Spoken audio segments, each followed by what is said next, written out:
Hello, scumbags, and welcome to Vote of No Confidence. We are voting, and we're not confident people. I mean, I have no self-worth. I don't know about you, Rob. Oh, no, I think I'm worthless. No, that's a story for another time. Another time, yeah. You can book an appointment with me between Thursday between 5 p.m. and 9 p.m. Wonderful.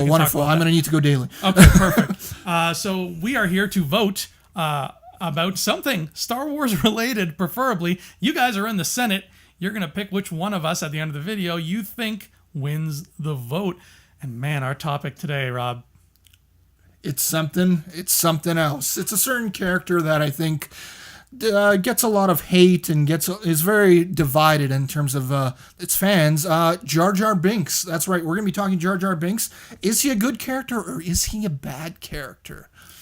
What do you think, Andrew? Well, the topic, or the side of the argument that I've been given to argue today is that I will be arguing that Jar Jar Binks is a good character. Yeah, and I'm going to be arguing that he's a bad character. Oh, so one of us has our work cut out for him. Of course. Would you like to go first, or actually, I would like you to go first. Me to go first. Yeah. Okay. So I will start off just with Jar Jar Binks. Obviously, there's a lot of ways that you can say that you like a character in terms of Star Wars and whatnot. And I think in terms of Jar Jar Binks, it's like, is he funny? Does he look cool? Looking cool is a huge factor, I think, for a lot of Star Wars characters. Mm-hmm. For a lot of kids, it's just like, hey, this figure looks awesome. So I'm not going to argue that he doesn't look cool because, he's like a weird gecko-y type of creature. But I'm going to talk about just the fact that, is he funny or not? Some people obviously find him funny. Kids would obviously get a big crack at him, as that's a part of his fan base, the people that grew up with him as a child. But the thing about Jar Jar Binks as a character is that he's kind of, I don't want to say that he's a racist character, but I think what I more specifically put on here was that he's kind of culturally insensitive in terms of the way that he's approached. And it's kind of similar in the way that a lot of the prequel characters are approached too, because it's like they don't just make fun of Jar Jar as being kind of like a racially insensitive, but plus Newt Gunray has gotten that stuff, as well as his entire clan, and plus Watto as well. So you leave Watto out. I know I like Watto, but I'm just saying in general, that's a criticism that George has gotten for those movies. And I think the thing is that the original trilogy characters, they managed to be funny and engaging and enjoyable without taking those stereotypes and adapting those things as much as the prequels did. So I think Jar Jar is in a lot of ways like a bad representation of what George kind of wanted to do with some of these comedy characters. Yeah, I think you're right. In terms of the comedy did fall flat with Jar Jar. I'm not going to contest that. I'm here to argue he's a good character, but I don't necessarily have to argue that he's a funny character, and because I don't think that the comedy worked, at least not the way they intended it to. Sure. The racial things, I believe that there are parts, there are pieces of the world that we experience as humans, and we identify with them. I'm going to bring up something that I remember was a big controversy, and I didn't see the point. Now, I'm half Italian, and I friggin' love Super Mario. Oh, yeah. I mean, every time Super Mario does anything Italian, even in the slightest, I just curl up into a ball and I smile. I just gotta say this right now. If there's somebody watching this that does not like Mario, please comment below. I want to hear why. Yeah, why? Because that's the most important thing. Because I think everybody loves Mario. Weirdo. But anyway, continue. So there was you remember in N64, mm-hmm. There's those great moments in Mario 64 where Mario would get thrown backwards out of a painting if you die in a level, and he would be like, "Whoa, mamma mia!" And the first time I heard that, I was so exuberantly happy. I was like, "Oh my god, he could be my uncle!" Slapsticky a little bit, right? Yeah, just whenever Mario acted like an Italian, it made me there's not a lot of Italian figures in fiction. There really aren't. You're usually like American. Godfather. Yeah, exactly. If you're an Italian, then you are probably a mobster. So I'll take whatever Italians I can get. So when I got Mario, I loved that, and then all of a sudden he stopped being like that. He he kind of came down with what a lot of people I've heard call Mickey Mouse syndrome, where Nintendo is so afraid of offending anybody at all that they don't have Mario do anything anymore except wave and smile with his mouth open. That's it.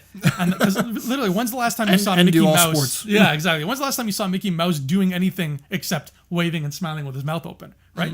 Mickey Mouse hasn't like done a thing in probably like 40 years. I don't know. I think that when Mario's critics got in the way of him as a character, Nintendo got afraid, and they stamped the brakes on Mario. And now he's just sort of this plastic person who just goes, huh? Oh, he has no personality. He doesn't talk about pasta anymore. He doesn't like. I don't find it racist when an Italian character talks about how much they love pasta, because that's not racist. There's no hatred there. There's no bigotry. You're not taking away my rights as a human being by talking about Italians liking pasta, because we like pasta. So I think that the term you used, racially insensitive, is a bit more correct than to just say that. Yeah, that's why I use that word. I didn't want to use racist because I don't think that's completely accurate. Exactly. Now, obviously, I can't speak for his accent was very Rastafarian. I can't speak for Rastafarian people. Maybe they were offended, and if they are, I understand. But as a person from a culture that doesn't get a whole lot of love in fiction, and when it does, it's usually love from behind the barrel of a gun, I would take anything Italian thrown at me. My other half is Maltese. if you start throwing Maltese at me, I will love you forever. If you make a Maltese character, I'm there. You can have all my money. So I understand how people found him and the Nemoidians insensitive, but I believe that Jar Jar's creation, that the people behind it, they came from a place where it was just like, hey, listen, he has this accent. The actor who plays him is a black man. I don't know. I've never actually heard Ahmed Best speak in an interview, so I don't know if he has an accent. Like, I don't know if he's from the islands or I don't know where exactly he was even born. I can't even think of what he did afterwards. As well. So I don't know if that accent, if that's just part of the way he speaks and it's coming through. In which case, that's not even insensitive. That's just an actor speaking with his normal accent. Mm-hmm. When I watch a movie and there's an African character with a heavy African accent, if he's a goofball like Jar Jar, I'm not going to be like, oh, look at this, look at how they're being disrespectful towards Africans. I'd be like, well, that's that guy's voice, that's how he speaks, and that's just the character he's playing. So I believe that Jar Jar comes from a very innocent place as far as the whole racial thing is concerned, and that the actor who played him and the people who created him were approaching it not from any sort. They weren't trying to make a point. They weren't trying to be malicious. They weren't even trying to necessarily connect him to people of any races or colors from our world. He's just a lizard rabbit played by a very talented physical actor.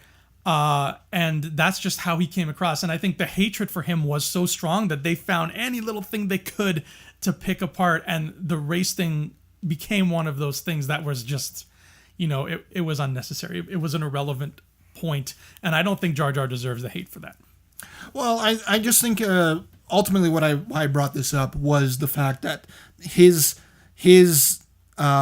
style of comedy, because again he's a comedy character. That's why he was built for that movie. He was built there for comedic relief. I don't think anybody's really drawing to him as a dramatic crux in Phantom Menace at all. But that was my point of it, was that his comedy did not work in that movie, and the fact that why you're in a movie and the reason that you're in that movie doesn't work because you're a comedic character, that's a fault to him as perhaps a written character, and perhaps Ahmed Best and to the creators as not creating a more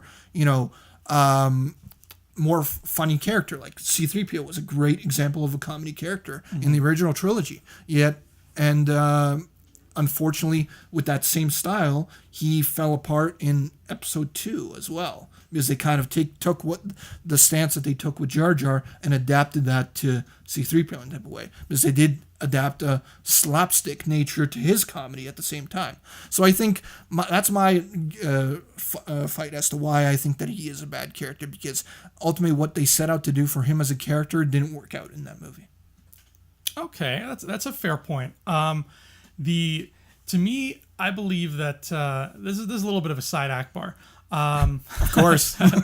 as a writer myself, I believe, like, I have a list of things where it's like, never do this, never say this, never use this term, blah blah blah. Mm-hmm. And one of the terms that I refuse to use ever, even saying the words makes me uncomfortable, is the term comic relief.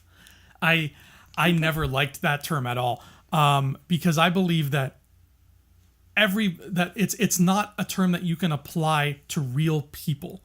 And what I mean by that is when the four of us are sitting around, you, me, Brock, and James, and we're doing a podcast, which of us is the comic relief? Nobody. There's no such thing. We all make jokes, and we all, say things that aren't very funny.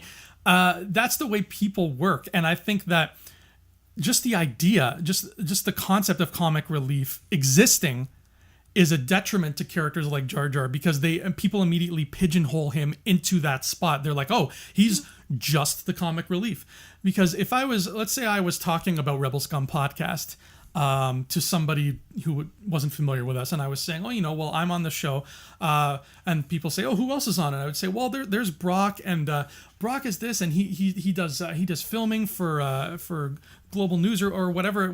I'm sorry, Brock, I don't even remember what you do, but he does filming for things. He's a big superhero fan. He's got this great collection, blah blah blah. And then I say, oh, and then there's Rob. And Rob is this, and Rob is that, and I bring up all these amazing points about you. And then I say, oh, and then there's James. He's the comic relief. Isn't that such a disrespectful thing to say about James?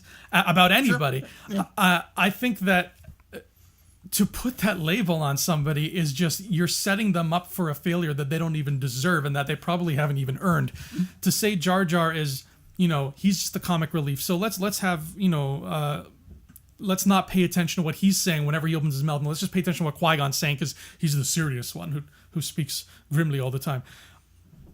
That destroys the humanity of characters. And what was so great about the original trilogy was that everybody was funny when they had to be, and everybody was serious when they had to be, and that split didn't exist. Yeah. So when sometimes bad movies create that split themselves. But when we sit back and we say, oh yeah, there's such a thing as comic relief, and Ron Weasley is the comic relief, so yeah, whatever, Ron, let me just pay attention to what Harry and Hermione is saying. Then you demean Ron as a character, you demean J.K. Rowling as a writer, mm-hmm. and the same thing, I believe, happened to Jar Jar Binks. People looked at him and they looked at the way he talked, because yeah, he's a goofy guy. I can't argue that. He's a goofy mofo. Misa gonna die? Misa gonna die. Gungans get pasted too, eh? But the minute we look at him and we say, oh, he's the comic relief, haha, whatever, then that automatic, we're not even giving him a fair chance. We're not. It's like me at a bar. I don't have, the girls aren't giving me a fair chance. They're just like, look at that guy. So I believe that we need to take the term comic relief and throw it in the garbage, and then light the garbage can on fire, because we are destroying opportunities for so many characters to shine. And we're limiting ourselves as people, because we can't get to know a character on a human level. And that's what storytelling is all about, is knowing people on a human level, connecting their stories to our stories, and understanding the human condition through what's going on.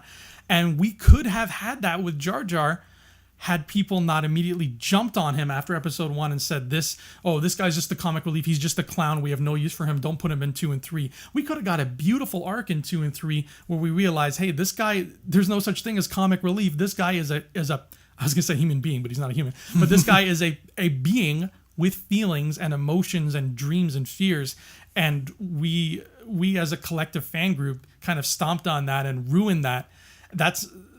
That's unfair to a character, and it's unfair to anybody, to a person. We shouldn't do that. You're completely right about like real people and whatnot like that, because mm-hmm. we're not really done that way at all. Like, right, and we're not comic relief. I mean, you can only think of like only back in olden times where there's like court jesters and stuff like that, and those were basically comic relief. Usually they had a crossbow pointed at their head. The whole time yeah. too, It's like dance for me, monkey, or whatever. But but the thing unfortunately about a lot of movies is that that's what they do, and that's just a thing about poor writing, I think, in a lot of ways, because what's happened with like movies like, let's say, Fast and the Furious, they're not all fully fledged characters, and the way that really? team, I know it's a shocker, right? And that team, the way it's done now is that Tyrese Gibson in those type of movies is pretty much the comic relief. I mean, he doesn't have much to say aside from like, why are people shooting at me, or and that's such a bad. Like, are you up to date on those movies? Yeah, I just saw the most recent one. Okay, so I've only seen 1 and 2, but I don't really care about spoilers. But let me ask you this: when's the last time Tyrese said something serious or Vin said something funny? When has that ever happened? I feel like Vin Diesel said something that he thought was funny in some of these movies, but not necessarily funny to us. And Tyrese Gibson, for the most part, again, his role is just be there and be that's the funny thing about him, is that he's also kind of our way into it at the same time in that movie. But anyway, we won't talk about that regardless. He's kind of like the person that's like, why is this ridiculous stuff happening, and that type of a thing. But he is the comic relief, unfortunately, in those types of movies. But I understand completely. Like, that's not how we're wired. That's why the Marvel way of writing their characters is that they're all... It's fantastic. They're all like fully fledged characters, Good but job, at the same time, they can be funny at the same time. Everybody. So I think that just at the end, unfortunately, what I think about he's just not a well done character. If he was a well done character, then he would have had that in the first movie, maybe just alone for people to attach themselves to at that point, more than just the comedy and his semi speech impediment and and whatnot. But that's my slate on it. Do you have any last point that you'd like to? I do have a last point, and this one is very sensitive, so I want everybody out there to bear with me for a second. What I'm about to say, I'm not saying it to, I'm saying it with 100% sincerity. I'm not saying it to be funny or to be clever or anything like that, because this is a very sensitive issue that a lot of people, they might take umbrage with it if it's spoken the wrong way. And I want you to know I'm coming at this topic with 100% sincerity in what I'm about to say. So please understand that. I think, looking back at what George was trying to do with Jar Jar, that Jar Jar Binks is, and again, remember, I'm not saying this I'm not saying this lightly. Jar Jar Binks is this galaxy's version of what here on Earth we would have somebody with special needs. I don't even really like using that phrase, but like somebody with a mental disability or even a physical handicap. He is somebody like that who most of the general population who should know better by now sort of says, oh yeah, okay, nice to meet you, Jar Jar. Okay, but there's a war going on, so why don't you sit back and let the grown-ups handle it. I think that like so many people in real life, with these disabilities get treated that way. And I think that this was maybe not done as well as it could have been by George and company, but this was their attempt to say, look, these are people too, and anybody can be a hero, because Star Wars has been all about that. These are these heroes that kids grow up loving, right? Mm-hmm. And there are, when we were little boys, we were like, I want to be Luke Skywalker. Right. I have like 3 little cousins who are all like, I want to be Rey. So I can understand, you want to be able to relate to your heroes. So if there's a child born with, whether it's a physical disability or a mental disability, and they grow up watching Star Wars, and again, please understand, I'm saying this from a completely sincere point of view. Oh, no, yeah. There's somebody like Jar Jar Binks out there who is like, he could have had the chance to do something super heroic, and in episode 1, he kind of did. Again, they could have done a better job with how he handled the war on Naboo there, but there's somebody who a person can look at and say, he can be a hero too, so can I. There was a beautiful message in there, and I think it got lost in this mix of hatred that a lot of Star Wars fanboys kind of threw on top of it. And it's a shame because, like I said, I think he could have had an arc in 2 or 3 that really would have made this character spectacular had we not pretty much demanded no more Jar Jar. So yeah, I think, and again, I know this is a sensitive topic for a lot of people, but I think that is what they were going for. Is it risky? Hell yeah, that's a risky thing to try to do in any kind of movie, any kind of family film. But it comes across really beautifully actually in the Clone Wars. Any Clone Wars episode that Jar Jar is in, there's one where he gets paired up with Mace Windu, which is the most random thing in the world. Oh yeah, I remember that. You one. remember that? Yeah. And by the end of it, you're like, you see Mace Windu look at Jar Jar in a different light, and you see Mace come to that revelation that, you know what, I did not take this individual seriously, and that's a detriment to me. That's my mistake. So I believe that he is a testament to the fact that Star Wars has been shoving into our little brains since we were old enough to understand movies that anybody, man, woman, gay, straight, white, black, whatever, anybody can be a hero and do amazing things. Yeah, no, that's very well said. I mean, like, that's the thing about Jar Jar is he has his lovers and he has his haters, right? Mm-hmm. You know, does he deserve all the hate? Probably not. I mean, I see way too much hate on him. I don't completely hate the character, because again, we're putting this aside.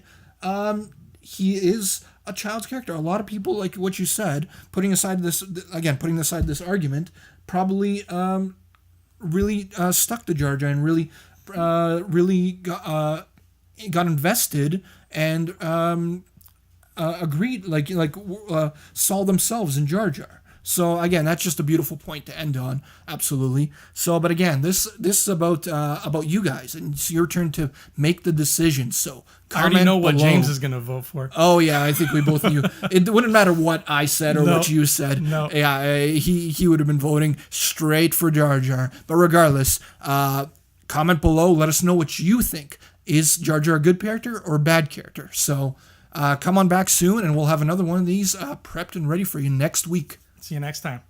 Hey scumbags, thanks for watching. Don't forget to give us a thumbs up on our video. As always, please subscribe to our YouTube channel, Rebel Scum Podcast, for all the latest videos.